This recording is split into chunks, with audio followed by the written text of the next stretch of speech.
We are very fortunate today to have Professor Ian Shapiro.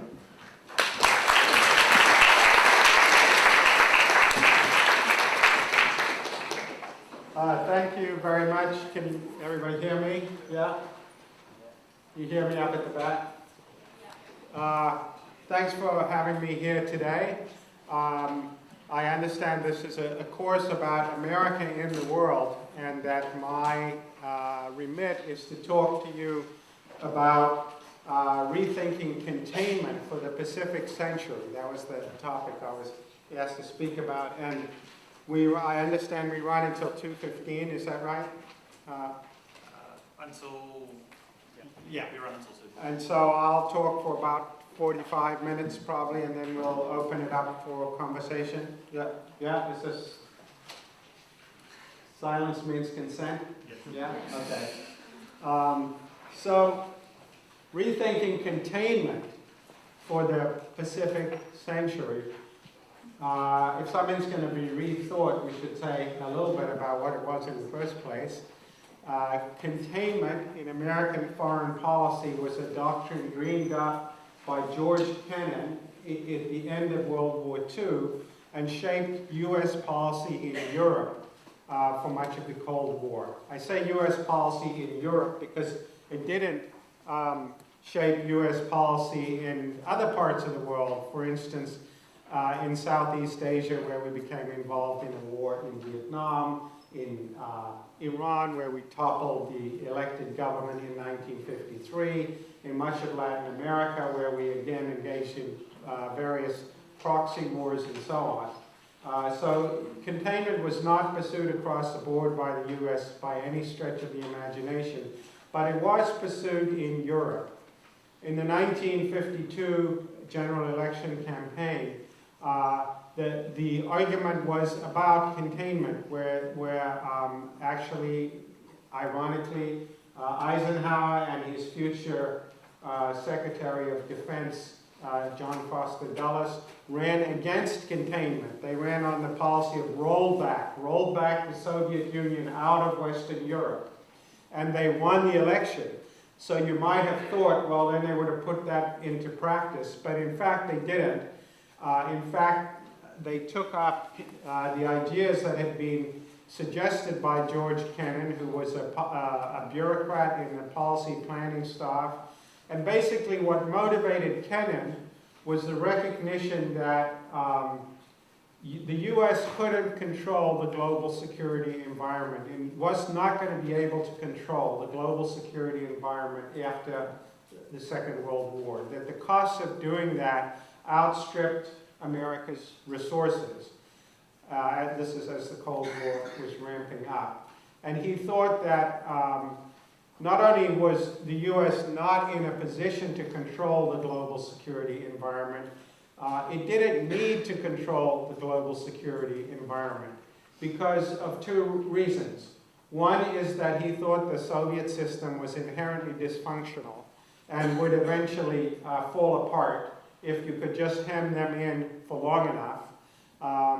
And secondly, he thought it's not just the U.S. who cannot contain the global security environment. Nobody can control the global security environment.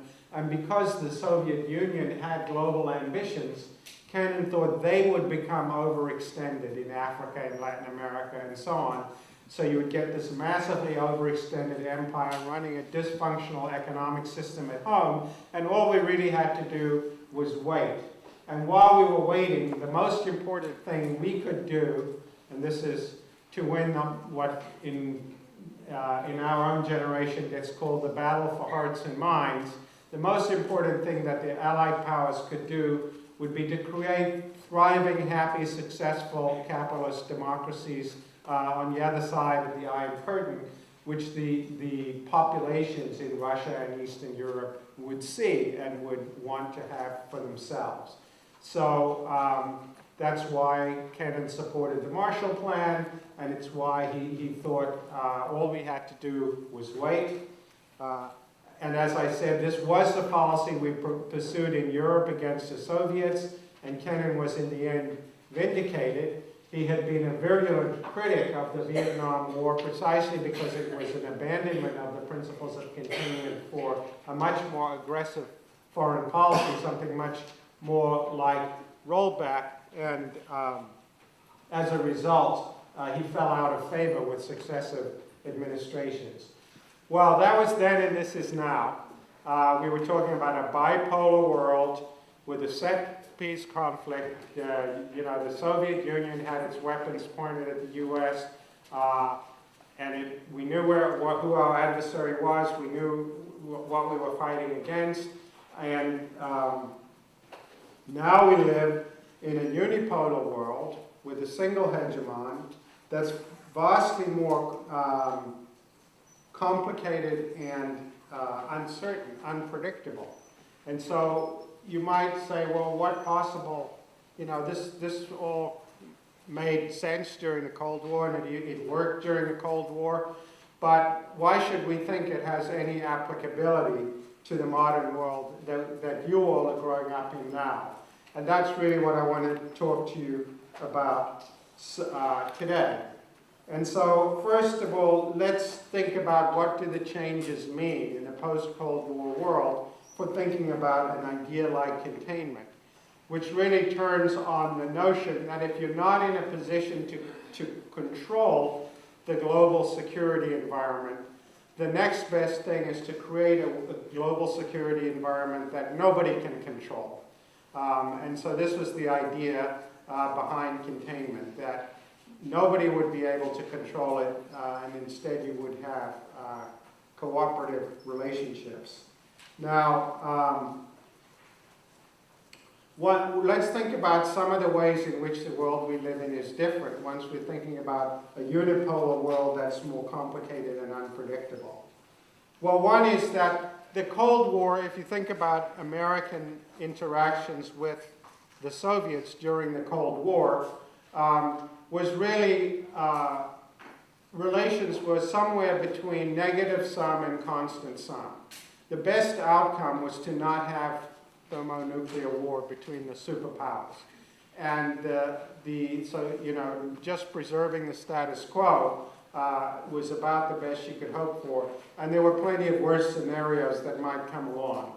In the post-Cold War world, there's a bigger range of possibilities because, yes, there's a possibility of negative sum outcomes, particularly with the proliferation of nuclear weapons, and there's a possibility of more or less maintaining the status quo. But presumably there are also other possibilities made available by the end of the Cold War. Positive sum outcomes, outcomes where there are more possibilities for mutual gain. And so that's certainly one thing that we should be thinking about. There's no necessary reason that we have to live in the kind of world that was dominated by the Cold War. The second thing to think about in the post-Cold War world, although to some extent it had already begun in some parts during the Cold War, is that containment is not likely to be an all or nothing thing.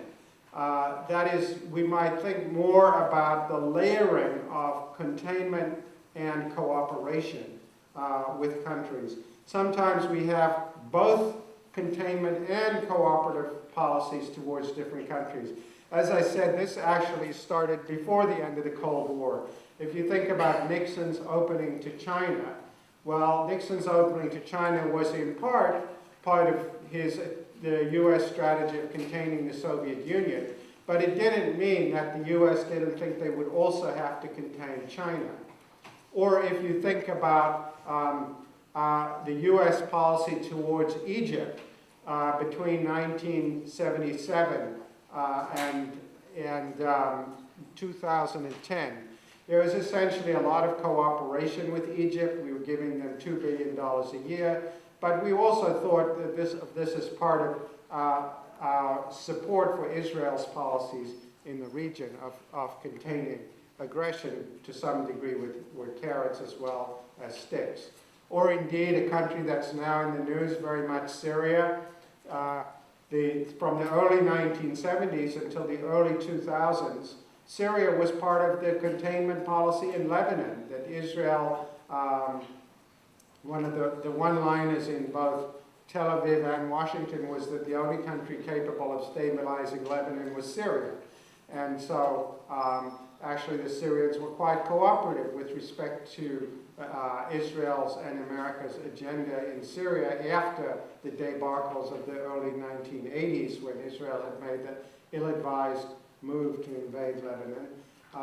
But there it is. So you can have situations where you're both pursuing containment and cooperation with a country at the same time. It's kind of layering depending on your particular goals. And I'm going to come back to that later on when I have some things to say about Iran. Another way in which the post-Cold War world is different, however, is that the nature of the threats are very different. During the Cold War, the principal adversary was the Soviet Union, but now threats can be faced from terrorist organizations, which might have haven in some country, from rogue regimes that might have very unpredictable behavior. So, we thought we had fairly stable relationships with Egypt, but then you get the Arab Spring, and suddenly everything has to be rethought from the ground up. So you don't have predictability in that sense. And you might also have quite a lot of confusion about who your adversaries are and what they're doing. I'll just give you one example. Last week, China announced its military expenditures for the coming year would be 11.2%. So the lead stories in the Washington Post and the New York Times showed great concern about this. The Washington Post, China military spending tops $100 billion in 2012, alarming its neighbors. Obama's strategic pivot to Asia has alarmed the Chinese, and that therefore this is why they're spending so much. Very similar story in the New York Times. The big story being, again, that the anti-area access denial policy being pursued by the Chinese is a response to Obama's Asian pivot, and the military spending is alarming everybody in the region. On the other hand, on the very same day in the Wall Street Journal, the lead story is China tempers military increases. Beijing. China said on Sunday that it would boost its military spending in 11.2% in 2012, slightly less than last year's increase, actually 1.5% less, and that this decrease was a decision to actually signal that they didn't want to have a regional arms race with the Japanese, with the Indians, and so on. So there it is, exactly the same fact, but much harder to put your finger on what it actually means. Much more confusing as to what it actually means. And I was very interested to see, just reading the Australian papers the last few days, to find exactly the same thing, that your own foreign policy establishment arguing with itself and with each other in the pages of the Australian press as to whether how much China's expenditures are offensive or defensive, or should we think that this is a lot or not, and so on.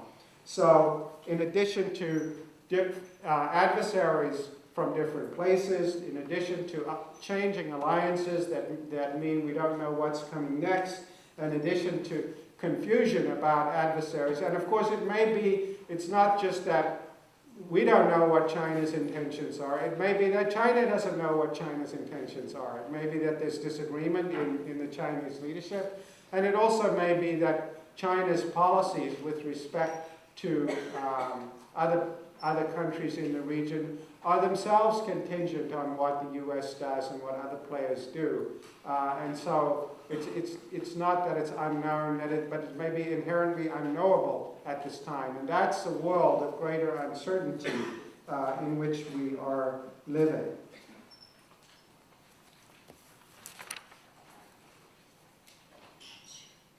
So then a fourth point I just wanted to mention is that I think it makes a huge difference to the post-Cold War is that to the extent we're thinking about containment of threats or potential threats or threats we don't even yet know about or the forms that they're going to take, one big, huge difference is that we're thinking about, particularly when we talk about containment in the Pacific century, we're thinking about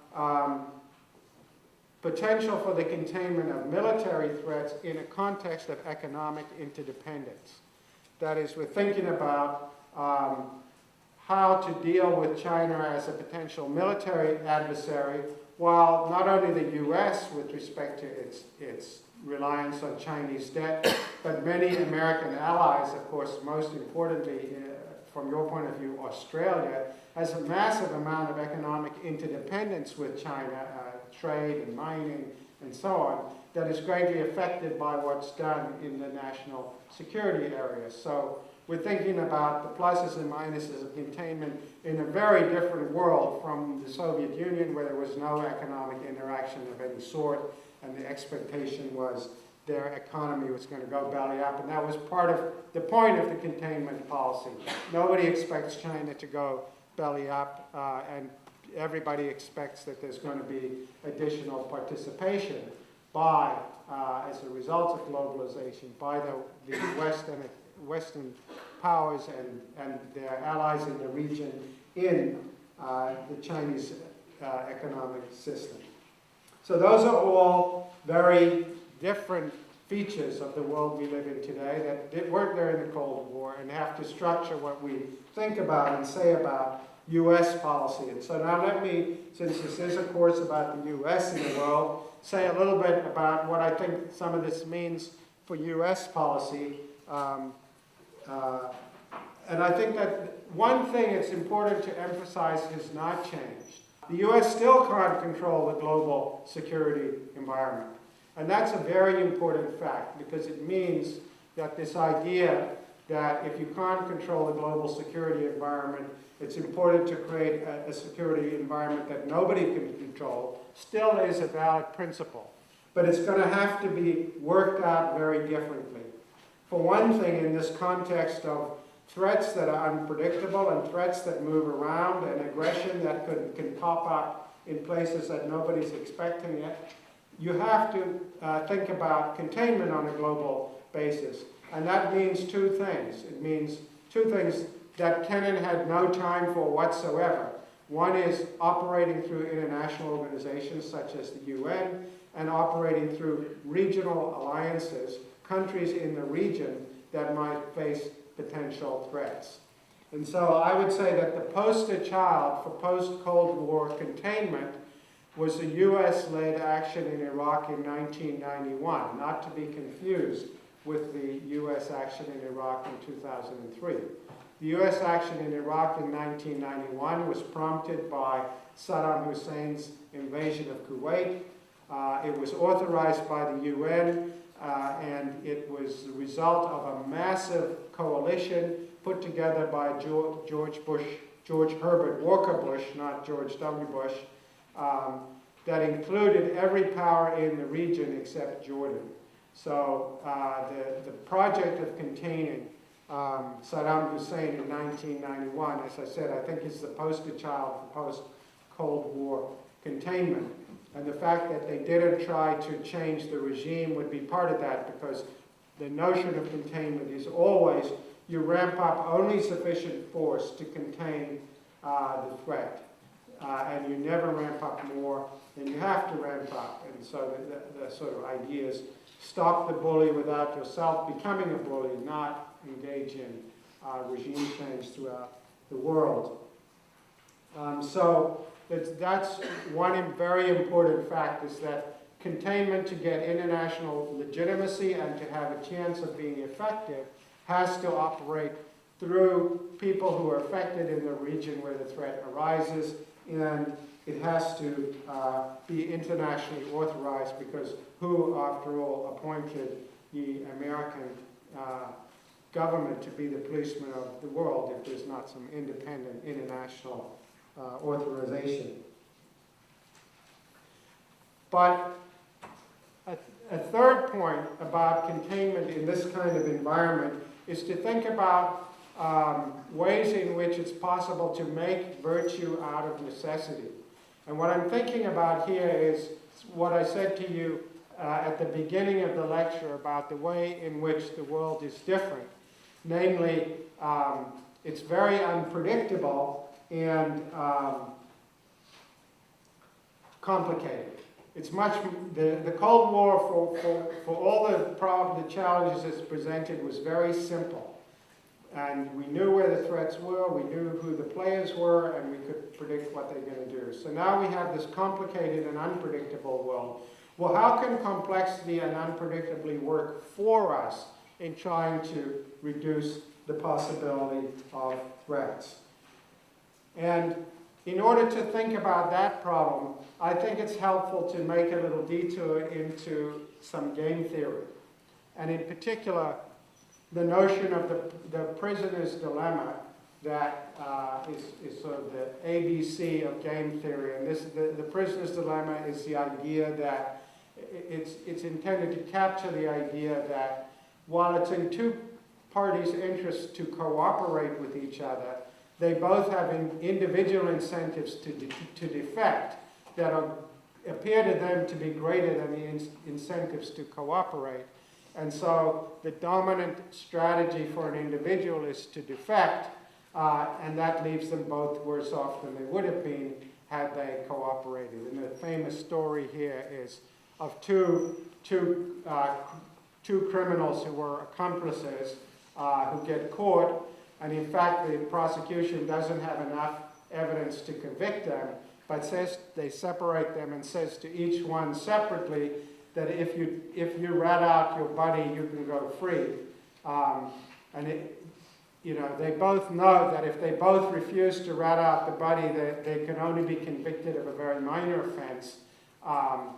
But if they rat out their buddy, they can go completely free. And so the dominant strategy would be for them both to refuse to talk, but in fact they both talk, and then they both get convicted. So the so-called prisoner's dilemma, that's the prisoner's dilemma, is the core idea of game theory, and much of game theory is about how to manage the prisoner's dilemma. A famous political scientist called Robert Axelrod at the University of Michigan has done a lot of work on the prisoner's dilemma, and what he found was the question was how can you get people to cooperate in the face of prisoner's dilemma-like situations? And what he found was that what he did was he simulated and he got people to come up with strategies for playing the prisoner's dilemma game lots and lots of times, what we call iterated prisoner's dilemma. And what they found was that the dominant strategy for an iterated prisoner's dilemma is what's called tit for tat. That is, you cooperate the first time, and then you copy whatever your adversary does. And so if both people cooperate the first time, then they'll keep cooperating until the end of time. And he found that this strategy in various computer simulations, that this strategy beats other strategies over time. And indeed, he also found that sometimes when people, for one reason or another, defect, and of course, if either one defects once, tit for tat then says defect, defect, defect into the indefinite future. But he found that in subsequent work that even if somebody defects, they then look for ways to get back to a cooperative circumstance. What they do is the terms of art in game theory are generous tit for tat and contrite tit for tat. So even though in generous tit for tat, even though your opponent defects, what you do is cooperate once in a while just to see if they'll go back to a cooperative arrangement, or if you've defected in the past, you switch to a cooperative strategy to see if your opponent will cooperate with you. Now, why am I telling you all of this? So the reason is not for the technicalities of the prisoner's dilemma, but I wanted to make a bigger point about what it is that makes these so-called nice strategies like tit for tat work. And there are two things that make them work. If you don't have iterated prisoner's dilemmas, if you just have what they call a one-shot prisoner's dilemma, then the person defects. If you're only going to have one interaction with the other side, the impulse to defect can't be overcome, right? And so what happens in iterated prisoner's dilemmas is you have lots of rounds, right? And you have low stakes, because after all, it can't be life and death, or you couldn't have iteration. So the stakes are lower, and you have to have uncertainty about the future.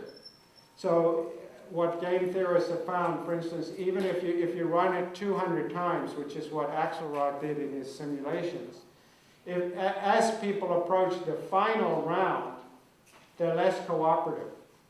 They're less likely to cooperate. And in the final round, of course, it's like a one-shot prisoner's dilemma. You might as well defect. But then if you know that's going to be true in the final round, why wouldn't you defect in the penultimate round? And if you know it's going to be true in the penultimate round, why wouldn't you defect in the penultimate round, and so on? And so by backwards induction, if you know when the end is going to be, you have less reason to cooperate.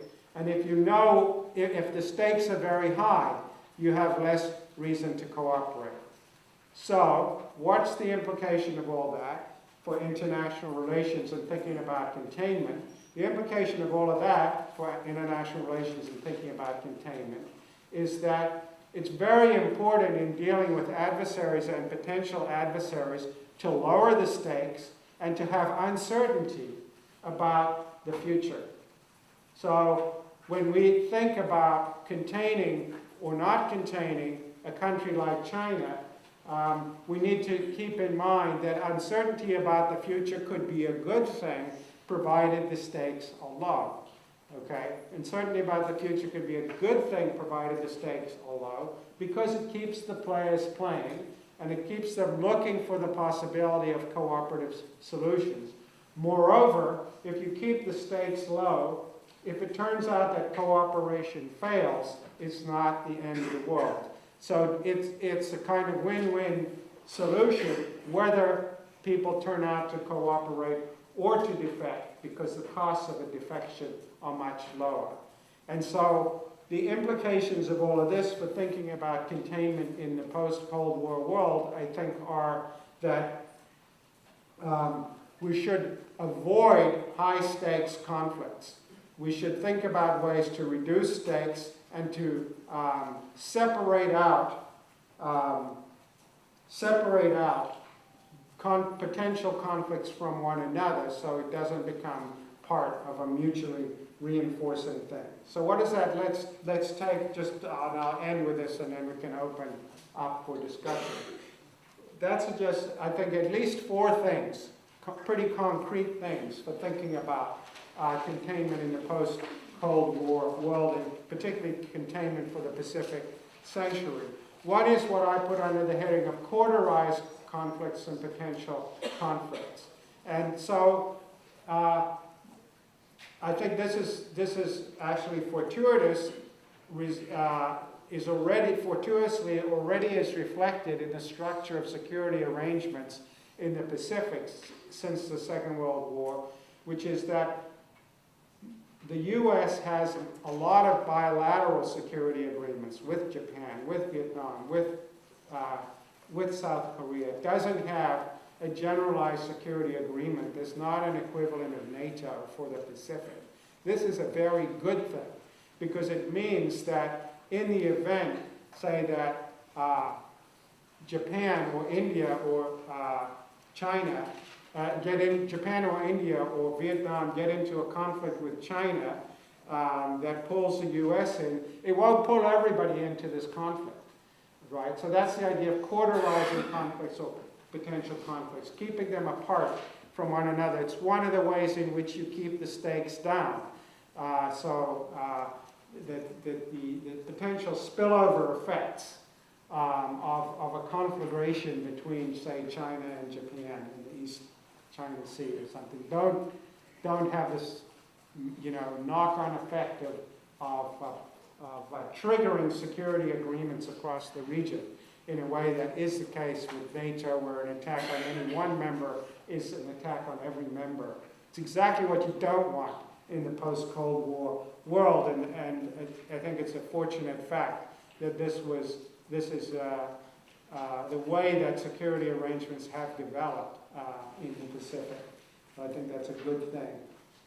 Then I think you want to give players reasons to reduce the stakes for themselves.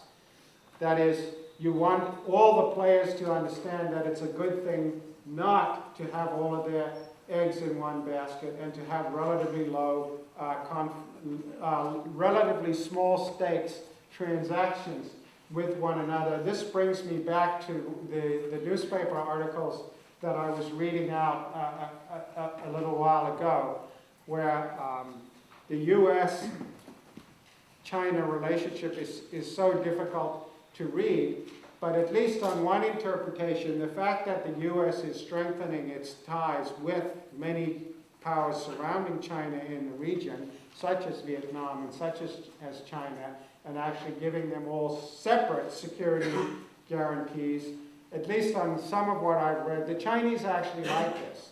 The Chinese actually like this because the alternative would be a regional arms race with these countries, which the Chinese don't want.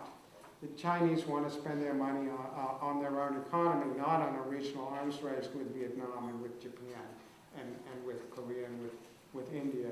So the fact that the U.S. is extending its security umbrella and providing security guarantees, of course, the Chinese will complain about it in public, but it may actually be a way of keeping the stakes low in the region as far as the potential for a regional arms race is concerned. Then I think a third implication of what I'm saying is, instead of engaging straightforward in containment policies toward a country like China, is to engage in what I would call pre-containment. Put yourself in a position where you can contain if you need to, keep sufficient forces to be able to do that if necessary, but don't provoke. More than that, a country like China doesn't have any natural allies in the region, feels itself to be surrounded, needs to have access needs to secure the South China Sea for its trade reasons, needs to have access to international waterways.